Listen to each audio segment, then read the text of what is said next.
मेरा एक क्वेश्चन था कि बाईपैप और सीपैप और वेंटिलेटर में क्या डिफरेंस है, क्यों अलग अलग मरीजों को अलग अलग लगाया जाता है? अच्छा प्रश्न है। वेंटिलेटर कितने प्रकार के होते हैं? तो वेंटिलेटर या वेंटिलेशन, वेंटिलेशन का मतलब है जब मरीज स्वतः सांस ना ले पाए तो उसको हम लोगों को आर्टिफिशियली मशीन की मदद से रेस्पिरेशन को मेंटेन करना पड़ता है, जिससे कि वाइटल ऑर्गन्स में ऑक्सीजन की कमी ना हो और टिश्यू हाइपोक्सिया ना हो। टिश्यू हाइपोक्सिया का मतलब है कि ऑक्सीजन जब कम पहुंचेगी तो टिश्यू गड़बड़ करने लगेंगे, टिश्यू मरने लगेंगे, और हाइपोक्सिक इंजरी होगी तो किडनी, लिवर, ब्रेन काम नहीं करेगा। अगर मरीज बचा भी लेंगे तो आगे जाके उसकी क्वालिटी ऑफ लाइफ बिगड़ जाएगी। ऐसा ना हो, इसके लिए हम लोग वेंटिलेटर का प्रयोग करते हैं, जिससे मरीज का सैचुरेशन मेंटेन रहे। जब हमारे पास मरीज इमरजेंसी में आता है और वो डीसैचुरेट करने लगता है, डीसैचुरेट का क्या मतलब हुआ?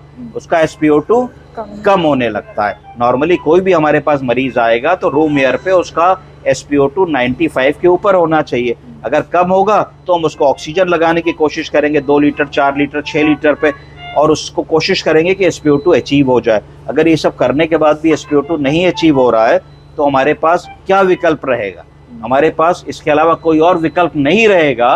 पहला तो विकल्प रहेगा कि समझने की कोशिश करें कि ऐसा क्यों हो रहा है। एक्सरे करा के देखें, लंग में पानी तो नहीं है, ABG करा के देखें, CO2 तो नहीं बढ़ा, टाइप 1 रेस्पिरेटरी फेलियर है, टाइप 2 रेस्पिरेटरी फेलियर है, हिस्ट्री लेके देखें, दमा, अस्थमा, स्मोकिंग की कोई हिस्ट्री तो नहीं है, कोई पल्मोनरी ट्यूबरकुलोसिस की हिस्ट्री तो नहीं है। पर ये सब तो बातें हो गई। मुद्दा होगा कि कैसे हम उस गोल्डन आवर में 15-20 मिनट, 30 मिनट के समय में, जो मरीज के लिए क्रूशियल है, जब उसका SpO2 गिरता चला जा रहा है तो उसको बचावे कैसे? क्या ऐसा कर दें कि मरीज की लाइफ बच जाए, जब तक हमको आगे फर्दर सपोर्ट आ रहा है या फर्दर हम उसको बड़े अस्पताल रवाना कर रहे हैं। सुरक्षित रूप से उसकी जान को कैसे बचाया जा सकता है? आसान है। सबसे पहले अगर मरीज की चेतना का स्तर है और मरीज कॉन्शियस है और ओरिएंटेड है और अपने एयरवे को मेंटेन कर पा रहा है, खकार पा रहा है, बलगम निकाल पा रहा है, कहने पे नाम बता रहा है, तो हम ऑक्सीजन के बाद उसको निबलाइज कराएंगे। अगर ब्रोंकोस्पैज्म होगा तो वो रिलीव हो जाएगा और उसका SpO2 बढ़ने लगेगा। अगर इसके बाद भी हमें ऐसा लगता है कि वो रिलीव नहीं हो रहा है तो हम बाईपैप मशीन का इस्तेमाल करेंगे। बाईपैप एक नॉन इन्वेजिव वेंटिलेटर होता है। ये क्या करता है? ये एक मास्क की तरीके से आपके मुंह और नाक को के ऊपर लगा दिया जाता है। इस मास्क को कहते हैं ओरोनेजल मास्क। ओरोनेजल मास्क का मतलब है उसने मुंह और नाक की कैविटी को क्लोज कर दिया, जैसे साहब में लगा है ओरोनेजल मास्क। अब इसमें क्या हो रहा है? ये सांस अपनी ले रहे हैं। इस सांस में हमने मशीन में जितना सेट कर दिया है प्रेशर, उतने प्रेशर से वो सांस अंदर चली जा रही है। तो क्या हो रहा है कि इनकी जो छोटी सांस थी, ऐसे सांस ले रहे थे, तो छोटी सांस में जो टाइडल वॉल्यूम अंदर बन रहा था, गुब्बारे को छोटी फूंक से अगर फुलाओगे तो छोटा फूलेगा, छोटा छोटा फुला रहे थे। हमने क्या किया कि उसमें टाइडल वॉल्यूम या प्रेशर बढ़ा के सेट कर दिया। तो बढ़ा के सेट करने से इनकी छोटी सांस जब इन्होंने ली तो इतनी ली, हमने क्या किया, इतनी इतनी कर दी। तो जैसे ही जब लंग पूरा फैलने लगा तो लंग का सरफेस एरिया बढ़ गया। जब सरफेस एरिया बढ़ गया तो गैस के एक्सचेंज का एरिया बढ़ गया। तो खटाक से मरीज का SpO2 मेंटेन हो गया और उनको सांस लेने में आराम आने लगा। उनकी सांस फूलना धीरे धीरे बंद हो गया।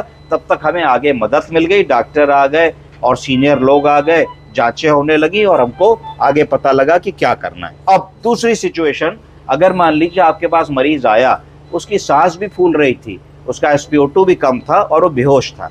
उस स्थिति में बाईपैप नहीं लगाया जा सकता। इसलिए नहीं लगाया जा सकता क्योंकि बाईपैप सिर्फ उसी मरीज में इंडिकेटेड है जो हमारा मरीज होश में है। अन्यथा क्या होगा कि जो भी मुंह का थूक, लार, गंदगी बन रही है, बाईपैप की हवा के साथ साथ वो भी लंग्स में चली जाएगी और लंग्स में जाकर के एस्पिरेशन करेगी। ओरल कंटेंट, गैस्ट्रिक कंटेंट, मुंह का कंटेंट, सलाइवा, फॉरेन बॉडी भी लंग में चली जाएगी, जिसके कारण हम एक और बड़ी ग्रेव समस्या में आ जाएंगे। कभी भी बाईपैप हम लोगों को अनकॉन्शियस पेशेंट में अवॉइड करना चाहिए।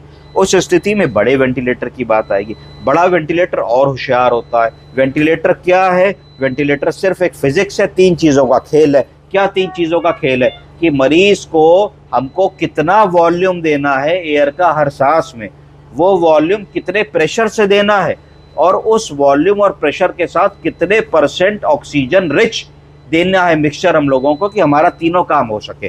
क्या मतलब हुआ? फिर समझाने की कोशिश करता हूँ। एक गुब्बारा फुलाना है तो कितनी बड़ी फूंक मारनी है कि एक फूंक में वो कितना बड़ा फूले, कितनी जोर से फूंक मारनी है कि कितना जल्दी फूले, और उस फूंक में कितनी ऑक्सीजन मिक्स करनी है जिससे कि हमारा SpO2 मेंटेन हो जाए। यही काम वेंटिलेटर करता है।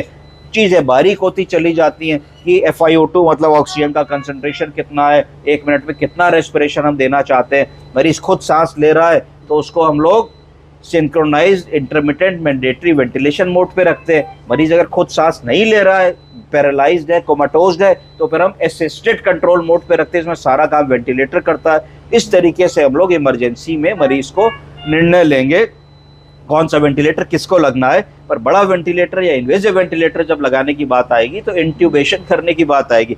इंट्यूबेशन एक स्पेशलाइज्ड प्रोसीजर है जो जनरली डॉक्टर ही कर सकते हैं, या जो इमरजेंसी ट्रॉमा की ट्रेनिंग करे हुए लोग होते हैं उनको सिखाया जाता है, वो लोग कर सकते हैं। आप सबको भी इंट्यूबेशन आना चाहिए। कोई बहुत बड़ी रॉकेट साइंस नहीं है कि आप नहीं कर सकते, और जनरली इसमें आप मरीज का कोई ज़्यादा नुकसान भी नहीं कर सकते।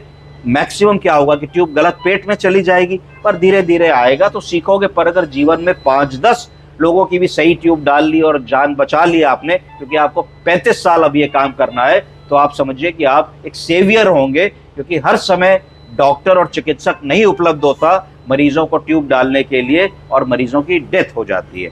तो एम्बू बैग, लैरिंगोस्कोप और एंडोट्रैकियल ट्यूब से अगर हम दोस्ती करते हैं और उनका उपयोग सीख लेते हैं तो एक ऐसी कला या ऐसी साइंस है जो पूरी लाइफ आपको लाभ देगी, और आप एक अलग से शाइन करेंगे। आप कहेंगे नहीं sir, I can try, I can intubate, give me a chance.